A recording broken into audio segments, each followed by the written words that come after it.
यंदा पाऊस कमी, ऊस, कापूस, तुरीचे उत्पन्न जोरदार येणार. पंजाबराव डक यांचा अहिल्यानगरमधून अंदाज.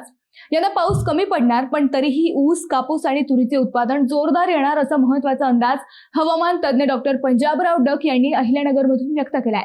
त्यांच्या अंदाजानुसार यंदा सरासरीपेक्षा पाऊस कमी असला तरी पिकांचं उत्पादन चांगलं होणार आहे. ते म्हणाले की गावरान आंब्याला यंदा मोठ्या प्रमाणात फुलोर आला आहे. निसर्गाच्या या संकेतानुसार पावसाचं प्रमाण कमी असल्याची शक्यता आहे. तरीही योग्य नियोजन केल्यास शेतकऱ्यांना चांगला फायदा होऊ शकतो.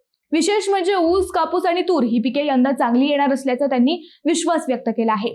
कापसासाठी 29 मे हा पेरणीसाठी योग्य दिवस असल्याचंही त्यांनी सांगितलं आहे. पुढील काही दिवसांबाबतही अंदाज व्यक्त करत गुरुवार आणि शुक्रवारी काही ठिकाणी पाऊस कमी पडेल, तर 25 मे नंतर अवकाळी पावसाची शक्यता आहे. जून महिन्यात 5, 6 आणि 7 तारखेला चांगला पाऊस होईल असंही त्यांनी स्पष्ट केलं आहे. मात्र एक महत्त्वाचा इशाराही त्यांनी दिला आहे.